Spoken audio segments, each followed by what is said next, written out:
So you don't like death, huh?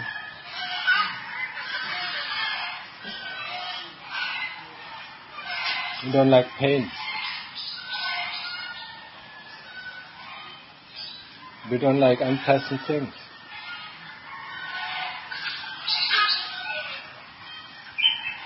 All our life we're running away from unpleasant things. The moment we face the unpleasant thing, we face the first noble truth of the Lord Buddha.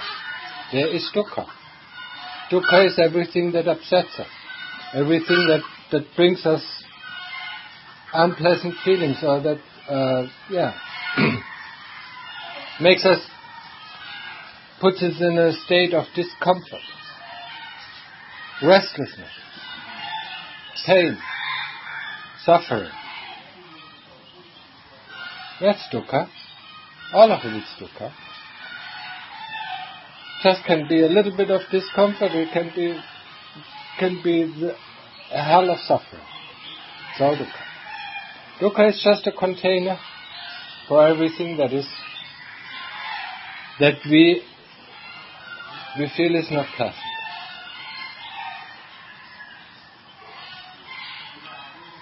So, where does this dukkha arise from? That is the second noble truth of the Lord Buddha. He says that the dukkha arises from our desire. Desire to be, desire, or even the desire not to be. I mean, some people have a strong desire to kill themselves. So that is the desire not to be.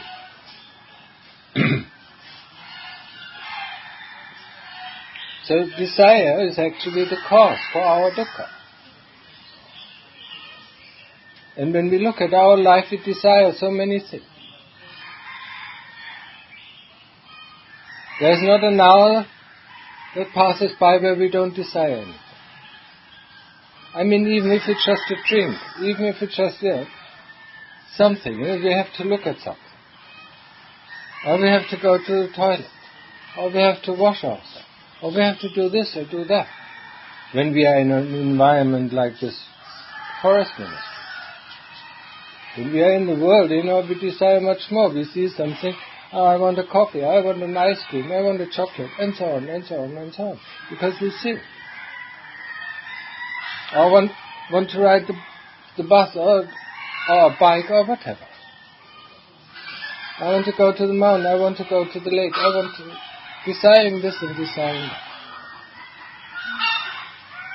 Desire to become something. I mean, the desire can also be in a certain profession. I want to be a writer, I want to be a scholar, I want to be a scientist. Or I want to be a minister. Or I want to be a priest. Or even the desire, I want to be a monk. That's all desire. And that will lead to dukkha. Because our desires are normally not met. We cannot fulfill our desires, or if we can't fulfill them, the next desire is arising. So there is no end of desire. We eat our ice cream and then we desire the next thing. Or we drink our coffee and then we desire the next thing. When we want to watch a movie, or whatever, Or just hang around. Just look. Or listen to music. Or having food, or whatever. Just look at each day that we live out in the world. How many things are we doing? Because we are desiring them. In the moment we got what we desired, we desire the next thing. So there is no end of desire. We follow our desire. And then what happens is we are confronted with things we don't desire. And that, of course, creates a lot of dukkha. We meet people we don't like. We encounter situations that we don't like. We feel very uncomfortable. We work in a place But suddenly, after a while or after years, the people get very unfriendly to us, and then we think that it's time to change. So we're going to change.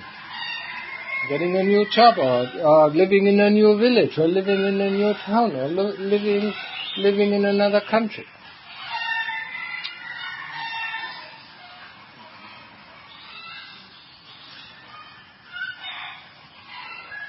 So that is the second noble truth. The desire is the source of our dukkha, or is the origin of the dukkha. When there is no desire, there is no dukkha. You can also see it as greed and hate. And we're greedy for this and we hate that. The moment greed and hate drops, you're mostly free of dukkha.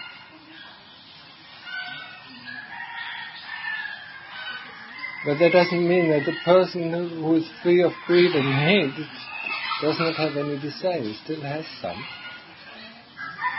Desires that I'm not in this human world. I'm not in the Deva world. He still enjoys. He's still not that. So what is the third noble truth then? The third noble truth teaches us that there's an end of dukkha.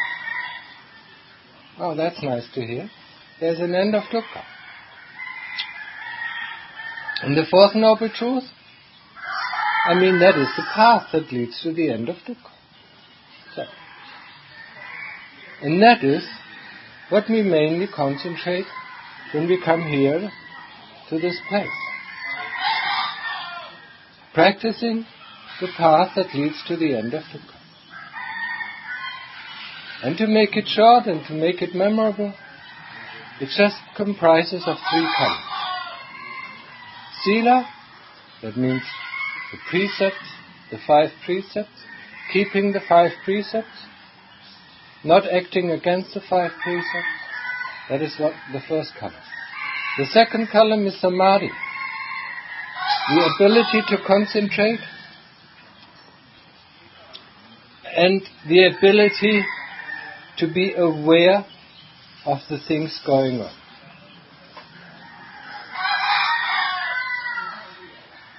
I don't say mindfulness because it's too lax. I say aware. Aware of what is going on. Aware of what is going on in our heart. Aware that there is a thought coming in. Aware that there is a memory coming in. Aware that there is a feeling. Aware of the senses of the body. Or even aware of consciousness. Okay, now a thought has come in. We are aware of that a thought has come in. Now a memory has been brought up. We are aware that the memory has been brought up. That is called what is called sati. Normally translated as mindfulness. But mindfulness is not enough. We have to be aware of the things that come into contact with it. Just being mindful, we can walk very mindfully, it's constantly thinking I'm walking very mindfully, but that is not mindfully walking. If we are aware of walking, then the thought doesn't come into our mind that we are mindfully walking. So, it's awareness. It's the ability to concentrate on one point. That's samadhi. That leads us to samadhi.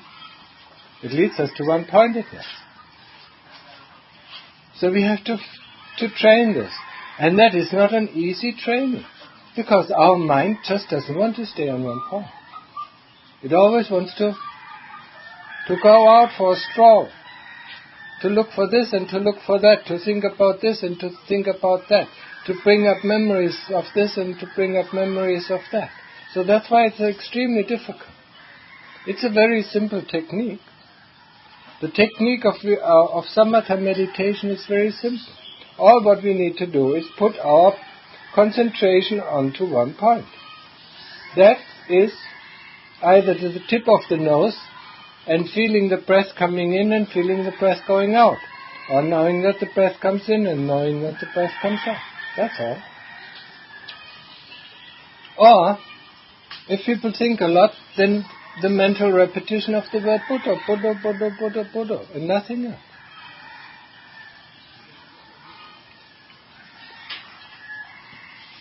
That's it. Simple. That's so difficult to do. Because we are not willing, or there is something, a force within us, that is not willing to stay put. It just doesn't want to stay put. I mean, it always tries to escape. It goes there, it goes back into memories, it goes back into thoughts, it goes in the future, it goes in the past, and it evaluates, but it doesn't want to stay on this one point. So, then we can ask the question, who the hell has the power over this mind? Certainly not we.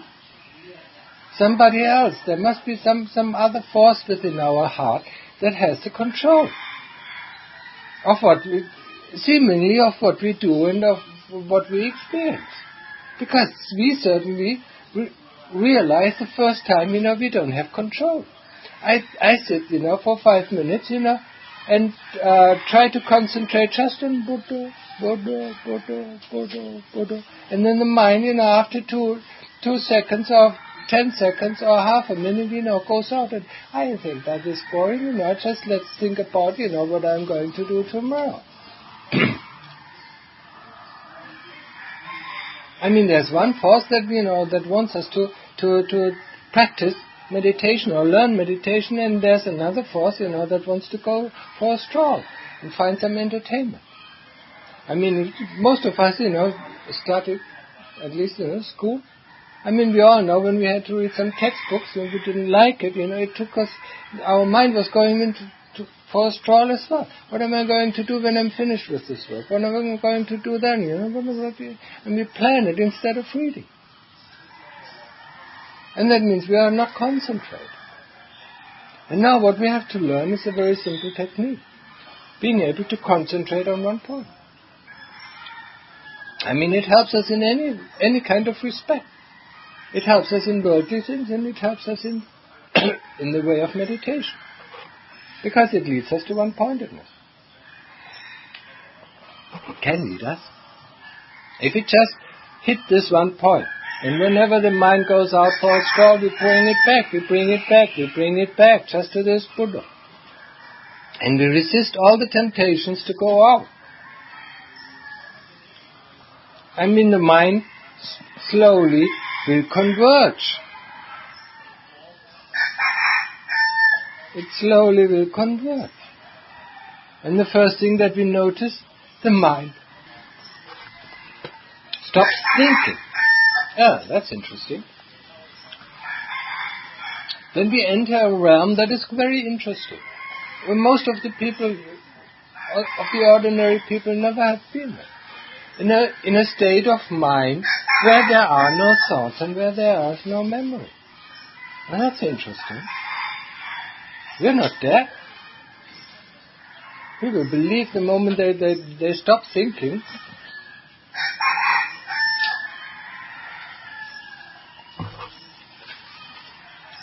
we are dead. Just like Descartes said, cogito ergo sum. I mean, I think that's why I am. So the moment we stop thinking, we are not. That's quite interesting. So what is left? What is that? What we experience? It's just the realm of experiences. They're the experiences. I mean, the world just has not disappeared, but our thoughts has disappeared. And our memories have disappeared. Because we concentrated on this one point and don't let the mind go out into thoughts or memories. And if the mind, if we do that for a while, then the mind converges and doesn't go into thoughts anymore. So it stops for a while. And the first time in our life we feel really relieved. We feel utterly relieved of this thinking machine. And that's interesting. Oh. And we feel happy. We feel contented. Oh, that's more interesting. I've never been so contented in my whole life. And then we might realize, or we might reflect, that then, that what brings us trouble is thought and memories. I mean, there is no worries without a thought. There is no fear without a thought. Fear just doesn't creep onto us.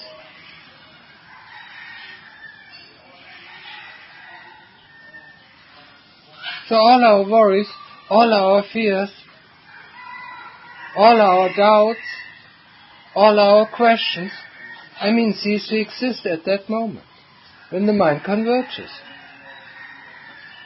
into the state that is called Upachara Samadhi, or, in other words, in English, Exo Samadhi. Okay. We still can think. So when we do the Buddha, we still can think the Buddha, or most probably we listen to the Buddha that is going on at that time. So we listen to it until we realize, the Buddha becomes, the mind converges even more. Until it is really difficult, until it is extremely difficult just to have one thought of Buddha. The moment we realize it, or the moment we know this, we jump to the one who knows that it is so difficult to have one more thought. Because the mind needs to do extreme hard work just to bring out one thought, because it's so concentrated. The more we concentrate it, the more difficult is it for us to think. And then we enter the state of Appana Samadhi, of deep Samadhi. Then everything disappears. The first thing that disappears out of our awareness is the body. And then all the sensations and this whole universe disappears. And one thing is left. That's what is left, is what we call the true citta, or the true nature of our citta. When you're not familiar with citta, it is the term heart and mind together, as it used to be 2,000 years ago, before the separation of the mind, of the rational and the emotional thing and stuff, at least for the Western. So that's the citta. So we experience the true essence of our citta. We don't know how to call it, because it is beyond anything, any conventional reality. So all what we can say is, when we come out, we know. But we didn't know an object. We didn't know about this or about that, because that's knowing about something. No, we just knew. One thing we knew, we didn't sleep. We didn't fall asleep. Because when we come out, we're right away. So, we just knew things. And it's an extremely peaceful state of mind. And for the people who went in there, the first thought, when they come out of it, how can I get back into that state? That wasn't it. It's something special. And it's so special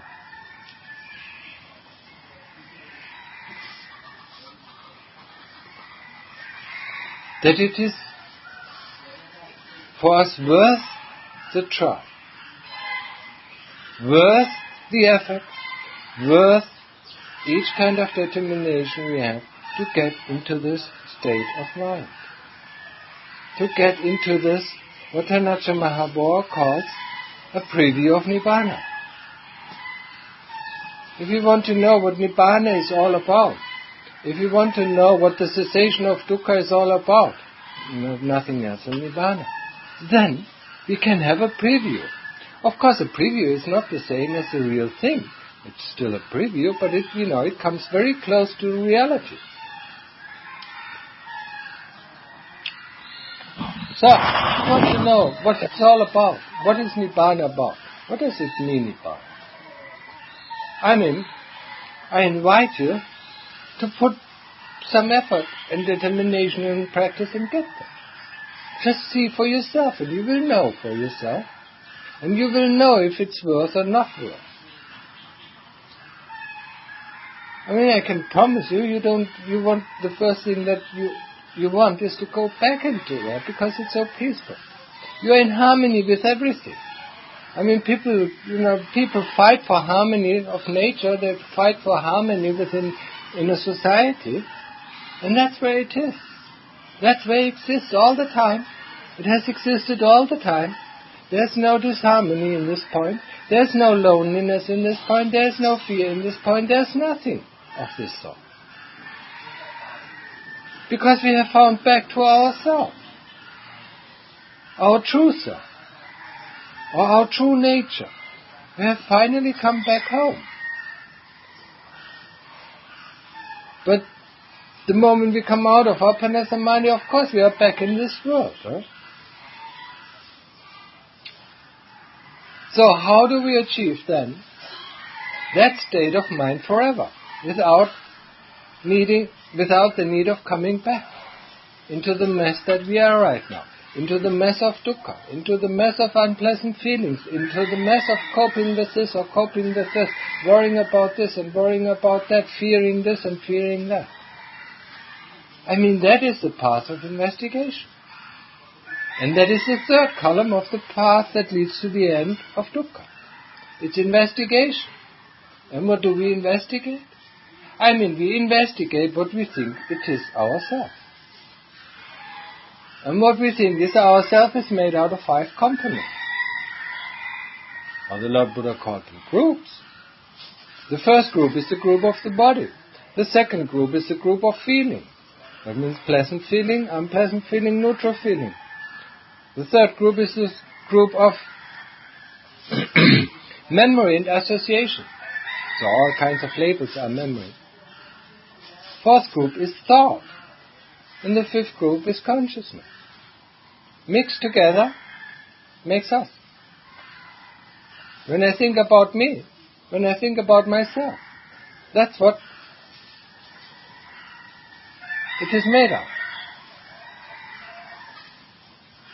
And we just can test that out very easily. Whatever we think, the moment a nice thought comes in, we put it into one of the groups. And that's an idea, that's memory, or thought. I feel good, that's feeling. I'm not healthy, that's body. I feel shit, that's body. I can walk, that's body. I can hear, that's body. I can see, that's body. And so on and so on. That's interesting.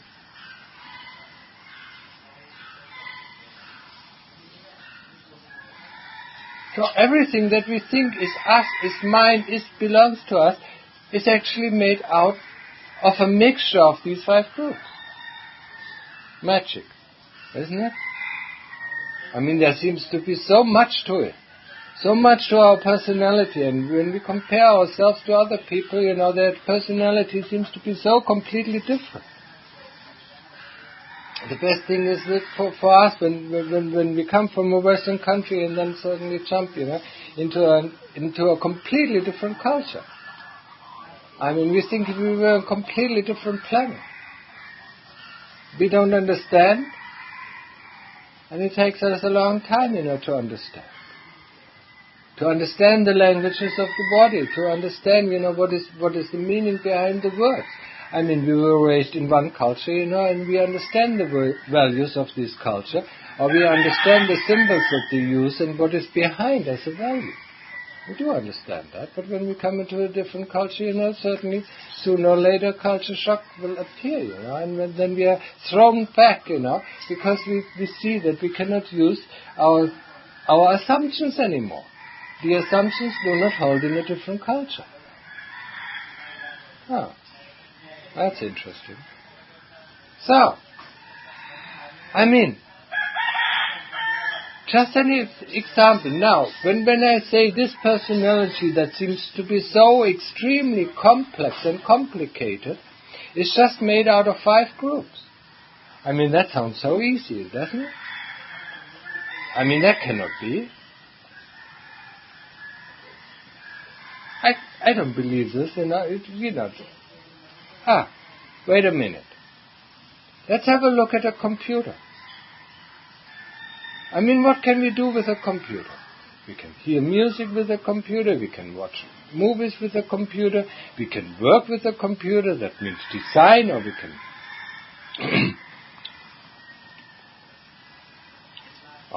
we just use it for word processes, or we lay out books. I mean, there are so many things that we can do with a computer, isn't it? I mean, it's an amazing thing. I mean, we can even entertain ourselves and play games. And it all seems real, doesn't it? The moment we use it. And then the question, maybe if you're a little bit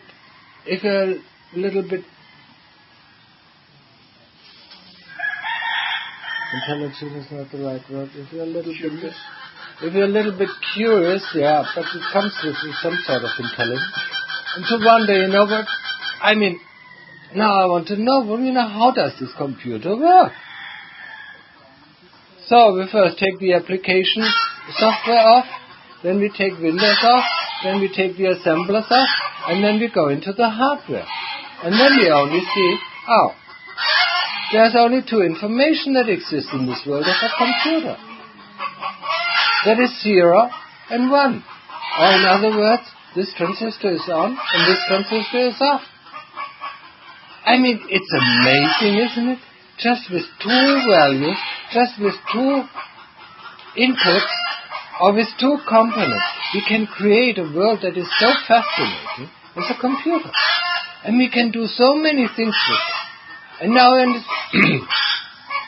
see the relation to the 5 groups that our personality is built from. I mean, what more can we do with 5 values? Or with 5 groups? Or with 5 components? If we can do with 2 components already that much.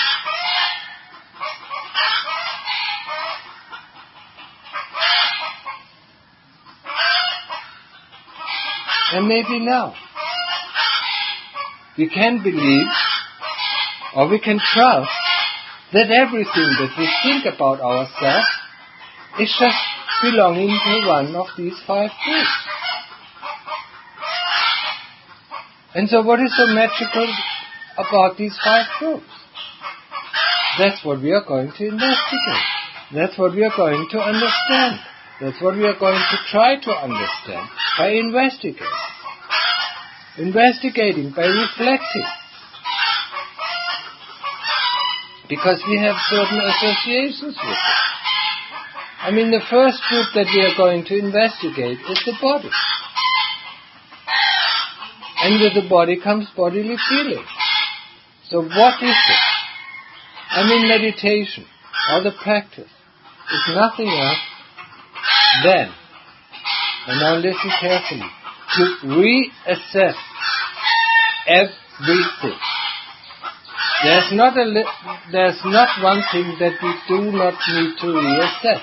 We have to reassess everything, from every kind of belief, from every kind of knowledge that we have to re-evaluate it again.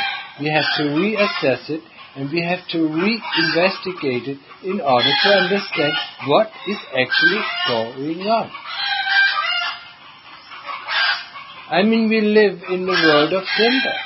I mean, it's very easy. We see a symbol and we immediately have a feeling, or a thought, or an idea attached to that. So our investigation brings us back to the value of the symbol. I mean, in plain words.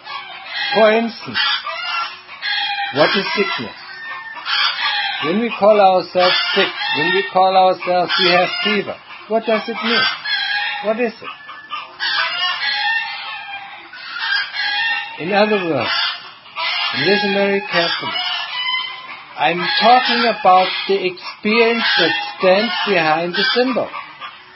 In other words, the value of the symbol. The symbol is just simply a pointer to a value. And we have to reassess and get back to the value, where that symbol once formed itself. So that means we have to re-experience everything in a new, fresh, an objective light. So, fever, how does it feel like? Pain, how does it feel like? Happiness, how does it feel like? And so on, and so on, and so on. Everything. Even, the simple things like... I have to stop. It's too noisy today. Even the simple things like taking a shower, you have to reassess. What is taking a shower? There are so many actions going on while taking a shower. What is eating? There are so many actions going on. What is eating? Some people, some things just don't let me talk today. When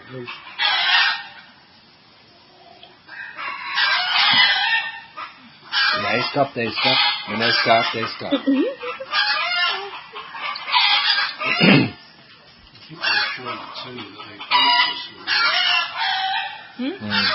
Sorry? Yes, they heard it already. Yeah. A couple of weeks ago. And they don't like it. And they don't like to hear it again. Because it questions the world that they live in. So, okay. And then we are end. We come to the end with the last column of what is called also the Eightfold Path of Sila, Samadhi and Panya. That what leads us, the path that leads us to the end of dukkha. So we have to reassess, we have to reinvestigate everything, and coming back to the value where it actually formed from. We are living, and we know that.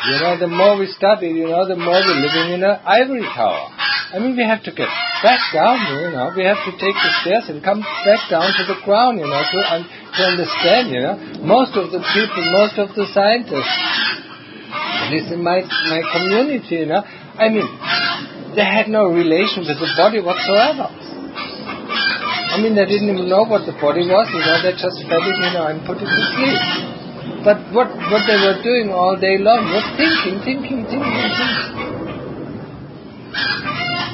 So the first thing, they have to get in touch with the body. And for most of us, that is the first work. We have to get back with our body. What is the body, What is feeling? What is bodily feeling? Because we're constantly troubled by it. We move our hand, we move our arm, we move our back, we move, we twist us around, because of unpleasant feelings constantly happening within the realm of our body. That's all. So we have to reassess, what is it? What is it painful? What is fever? What is cough? What is, sneeze? What is this? What is that? What is the experience behind it?